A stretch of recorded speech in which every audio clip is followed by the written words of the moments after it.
ଆଜି ଆଜି ପବିତ୍ର ବାହୁଡା ଯାତ୍ରା ପ୍ରଭୁ ଶ୍ରୀ ଜଗନ୍ନାଥ ଆଜି ବାହୁଡିବେ ବଡ ଦେଉଳକୁ। এই ପବିତ୍ର ଅବସରରେ ମୋର ପୁତ୍ରବତ ମୋର ସାନ ଭାଇ ଶ୍ରୀଯୁକ୍ତ ବିଜୟ କୁମାର ଜେନାଙ୍କର ସୁପୁତ୍ର ତାଙ୍କ ଧର୍ମପତ୍ନୀ ମଧ୍ୟ ଏଠି ଅଛନ୍ତି। ବିଜୟଙ୍କର ତାଙ୍କ ସୁପୁତ୍ର ବିଶ୍ୱଜିତ ତାର ନୂଆ କନଷ୍ଟ୍ରକ୍ସନ୍ ଆରମ୍ଭ କରିଛି, କମ୍ପାନୀ ଆରମ୍ଭ କରିଛି ବିଜୟ କୁମାର କନଷ୍ଟ୍ରକ୍ସନ୍। ମୁଁ ବହୁତ ଗର୍ବିତ ଶ୍ରୀ ଜଗନ୍ନାଥଙ୍କ ନିକଟରେ ମୁଁ ପ୍ରାର୍ଥନା କରୁଛି ସେ ଯେଉଁ ବିଶ୍ୱାସ ଯେଉଁ ଆଶା ନେଇକି ଜଣେ ଉଚ୍ଚଶିକ୍ଷିତ ଯୁବକ ଚାକିରି ଉପରେ ନିର୍ଭର ନ କରି ସେ ଆଜି ଯେଉଁ କାର୍ଯ୍ୟକୁ ହାତକୁ ନେଇଛି, ମୁଁ ବିଶ୍ୱନେତା ଭଗବାନଙ୍କ ନିକଟରେ ପ୍ରାର୍ଥନା କରୁଛି ତାର ନିଶ୍ଚିତ ଭାବରେ ଉତ୍ତରୋତ୍ତର ଉନ୍ନତି ହେବ, ସେ ବହୁତ ଭଲ କରିବ।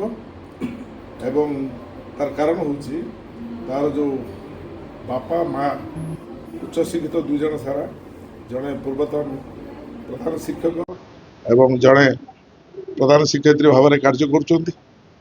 ଉଭୟଙ୍କର ପ୍ରେରଣା ଯେ ପୁଅକୁ ନିଜ ଗୋଡ଼ରେ ଛିଡ଼ା ହେବା ପାଇଁ ଯାହା ଆବଶ୍ୟକତା ଅଛି ଆମେ ତାକୁ ଦେବୁ। ସେ କିନ୍ତୁ ଆତ୍ମନିର୍ଭରଶୀଳ ଏହି ସମାଜରେ ବାପା ମା ଯେଉଁ ପ୍ରତିଷ୍ଠା ଲାଭ କରିଛନ୍ତି ତାଙ୍କଠାରୁ ଆହୁରି ଅଧିକ ପ୍ରତିଷ୍ଠା ଲାଭ କରି ସେ ପ୍ରମାଣିତ କରିବ ଯେ କେଉଁଝର ଜିଲ୍ଲାରେ ଯେଉଁ ଯୁବକମାନେ ଜନ୍ମ ନେଉଛନ୍ତି ସେମାନେ ଶିକ୍ଷାଗତ ଯୋଗ୍ୟତା ହାସଲ କରା ପରେ ସେ ମଧ୍ୟ ସବୁ କ୍ଷେତ୍ରରେ ଆଗକୁ ଯାଇପାରନ୍ତି। ଆମ ଅଞ୍ଚଳର ଆମ ଜିଲ୍ଲାର ବୋଧେ ସେ ଭୁବନେଶ୍ୱର ଆସିକି ବିକେ କନଷ୍ଟ୍ରକ୍ସନ୍ ଆରମ୍ଭ କରିଛି।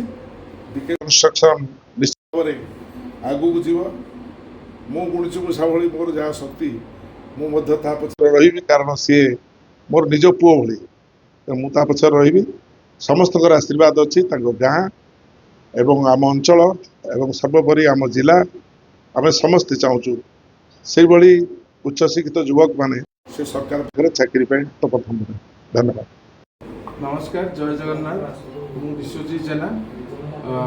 आज गोटे जगन्नाथ दिन बाहुड़ा आमर ओडियार कथा अच्छी कि बाहुड़ा जहाँ भी गले शुभ, तो से गोटे भगवान को आशीर्वाद रे बापा माँ आशीर्वाद रे बापा माँ ना बन कंपनी आपण मानकर ओडिशावासी जमीती मो छात्र राजनीति मत सपोर्ट करते तो एथिरे भी सपोर्ट करते। एटा मु व्यवसाय भित्तिक टोटाली करूना।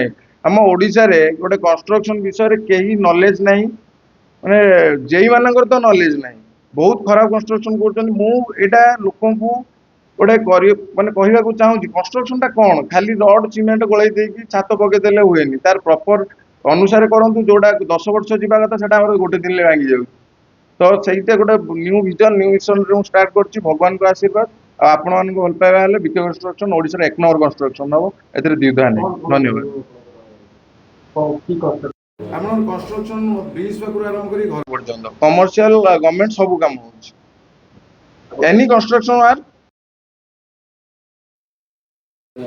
8 वर्ष एक्सपीरियंस अच्छी। मु BTech pass out MTech pass out, तो फिलहाल पीएचडी करने देखा जो कौन हो।